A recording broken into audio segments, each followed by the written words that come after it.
خلال وقت البرنامج ايضا راح يكونوا معي ضيوف اخرين وحتى معي خبيره التجميل غزل القيسي. سعدت بوجود عازف الرقه قاسم مجواد، حياك الله. ها؟ محمد قاسم؟ لعد مين جبت انا قاسم مجواد؟ محمد قاسم شلونك؟ شو اخبارك؟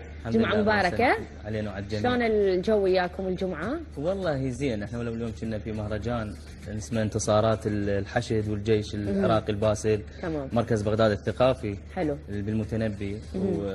يعني كان مهرجان كلش جميل. حياك الله، سعدت بوجودك اليوم، شرفتنا. وايضا تواجد معي وانا من عشاق آلة السكسفون وليد صيهود، حياك الله، شنو اخبارك؟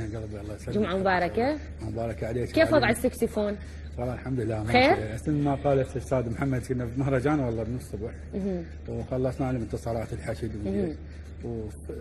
صدفه وقابلنا الاستاذ بلال. ان شاء الله نورتونا اليوم بالبرنامج، حياكم الله. واحنا نشكر ايضا كل الناس دائما حقيقه اللي هي تكون دائما بدعم ابطال قواتنا الامنيه وابطال حشدنا الشعبي. دعم الموسيقى لهم طبعا اكيد، هو هذا دعم، اهم شيء الدعم المعنوي. ضروري. واحنا دائما حتى من خلال برامجنا السياسيه الثقافيه وان كانت حتى المنوعه دائما نوجه لهم تحيه الحب والاحترام. وارجع واني اقول دائما هذه عندي نقطه ثابته يعني او رساله ثابته، رساله الفنان مهمة جدا. الفنان بشتى المجالات، بكل المجالات اللي يعملها.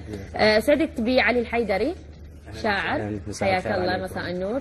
مساء الفرح والأمان، يا رب تكون حلقة خفيفة الظل عليكم. وشكرا لهذه الدعوة الجميلة. حياك الله. وتحياتي للأساتذة. سمعت عاملين بروفات واليوم راح تسوون جو كلش مختلف. مو احنا كنا نتكلم قبل كم يوم انه الشعر مع الموسيقى يلتجوا اكثر. يلا قبل لا ندخل بالاسئله ونخلي المود روتيني شويه، نكسر الروتين وحتى ما ضيع بروفاتكم، خصوصا السكسفون انا سمعته بقوه وانا بالكواليس يعني. يلا ايش راح تسمعونا ما بين الشعر والسكسفون وايضا الرق؟ هم جاهزين لان انا شفتهم هم يعني كلش تمام يعني. ناخذ قصيده على الاصدقاء. يلا على الصديق. شالوا غيبتي شالوا غيبتي القدام ما يحجون علي، ومن رحت حطوا بظهر سهام، كنت لهم وفي يسلمون للعباس، وانا اللي كنت اظن بظهر عند حزام. يا مرخص حكينا الراح للشمات، وانا الما قلت سرهم حتى يم النام. احاول انسى اخر طعنه منهم غيظ، وتستفحل براسي سوالف اول عام. المنقب يفض حلثام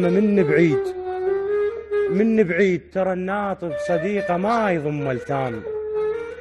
لو يلبس الليل بوجهه ميشاف، شقد يريد تبقى له ستر الايام. مداريهم عمر هزت مرى الكاروك، تخفى عيونهم ما يهمني اذا ما نام. واستنقي السوالف لو جمعنا مكان، خاف تمسهم حكايه وعليها اللام. وطشلهم ضحكتي وعيني بيها دموع، وضملي بداخلي وبس الله يدري ضام. نطيح بشده ما هم ربعي ترسل عين، ورد فشلان بي الخلق مال ايتام. وكبيرة الحسرة اللي بصدري يملكون على الجانة وعدم هسه. يملكون يا ريت الماخذك مني، يملكون وترد لي وما ارد لو بستدي. الله يسلمك. حلو. انا اشوف السكسفون تحتاج الى نفس طويل. اي تعبت مو؟ قبل لا انتقل للشباب العازفين، رديت اسالك انه انت انطيتني شعر عن قصيده عن الصداقه او الاصدقاء. اليوم تشوف وضع الصديق بخير تمام ولا صار اختلاف بين صديق قبل صديق هالوقت؟ كتابتك للقصيده هي عن طريق صدفه ولا تجربه؟ بداية أنا ما أكتب قصيدة إلا عن تجربة. عن تجربة. يعني ما أكتب قصيدة هيك مجرد إنه نعم. أو اللي وقعت لشخص غيري. الشغلة الثانية بالنسبة للصداقة أكيد يعني صداقة هسه تختلف عن قبل بشكل كبير جدا. لكن تبقى يعني اكو صداقات تكون صداقات جامعيه، اكو صداقات بالوسط اللي انت تعملين به، اكو صديق من الطفوله. فلكل واحد يعني خلينا نقول له نكهته الخاصه. والجرح ما يجي الا من اقرب صديق. هو يقول لك الكلمه تطيب ولا الجرح يطيب والكلمه ما تطيب، ولا الكلمه تطيب والجرح ما يطيب؟ لا واختينك ما عرفت هسه. هو اكو مثل يقول الكلام يطيب، الجرح يطيب بس الكلام ما يطيب. الكلام يطيب هذا إيه. نعم. قلتها صح. لا هي الكلمه تترك اثر اكثر من ما اعرف يمكن ردت تقول اكو شو. ومضه على هذا الموضوع. يقول جرح السيف بالانسان يلم، لكن جرح اللسان اللي بيأذيه. صح. يعني صح السيف الله يسلمك يعني جرحه يطيب بس اللي الحكايه ما تطيب. ردت اسالك سؤال محمد، هو شوي من باب الطرفه بس لاضافه معلومه ثقافيه تخص هذه الاله. اكو ناس اسمعهم يقولون هذا عليه هو الرق بالاساس، هو اصلي يعني هذا اسم الاسم الاصلي. بس اكو معروف ناس ما اعرف ليش احسها تسميه الدف او بي يعني مزهر. اي زنجار. تسميات هوايه. هوايه ليش؟ مو هذول يعني غير ما حتى عندهم في علاقه بعض الموسيقيين بالالات الموسيقيه وما يعرفون التسميات يعني، فيسموه دف. ماشي اكو اله اسمها الدف تصير كبيره مثل انا سالتك انه انت عازف الرق ومتمرس على هذه الاله. اكيد محمد. فهو الرق هو اله يعني راقيه ترق المشاعر، فبيها روحيه، فسمت بالرق مو بالدف ولا بالزنجار مثل ما تفضلتي. هاي التسميه اللي قلتيها هاي تسميه شعبيه قديمه. هاي هي الناس اللي تتداول هذه التسميه. صح يعني. صح. هاي بقت يعني راسخه من ذاك العهد اللي ما كانوا يعرفون بالالات الموسيقى ولا خريجين فنون جميل ولا اكاديميين. يعني انت اليوم تزعل اذا واحد قال مو رق دف؟ لا بالعكس، نطيع على حكم قياس عقله اللي هو يعرفه. زين. بالعكس هو ما يعرف. انا سمعت شعر، اريد اسمع شيء بيناتكم بين هذه الالتين. اي اوكي. اي بس انا سمعتكم بالكواليس عزفتوا فد شيء شبابي. انا حتى دندنتها وانا كنت موجوده يعني بوحدي. قائد الحنين دار الوكيل. يلا نسوي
حسيت اكو فد يعني خلطه، لكن الخلطه جميله جدا.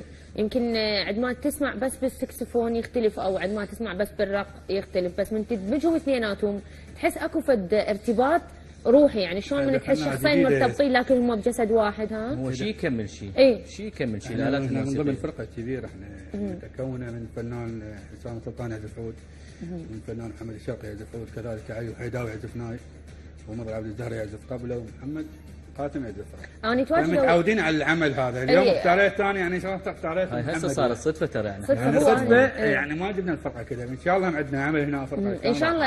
انا بالحلقات القادمه ايضا يعني انا اسمع لي الموسيقى، وبالتالي احب الالات الموسيقيه. يمكن من الالات اللي اعشقها مثلا عندك العود، الكمان، عندك السكسفون. بصراحه الرق يمكن اليوم اسمعها عن قرب، لان كل مره اذا اريد اسمعها ممكن عن طريق اغنيه، عن طريق باك جراوند يكون هو في مكان معين، يعني هذه التفاصيل. لكن في نفس الوقت احنا محتاجين ان نتعرف على ثقافه الالات الموسيقيه، لان اليوم الالات اذا نريد نعدها كثيره كلش هوايه. تحبون تسمعون شعر ويانا؟ إيه. يلا شو راح تسمعنا علي؟ ان شاء الله وجداني. يلا. وجداني. يا رديت قلبي بخلق مكسور، كل شي هموم عندي بداخل تزيد. يا رديت قلبي بخلق مكسور، كل شي هموم عندي بداخل تزيد.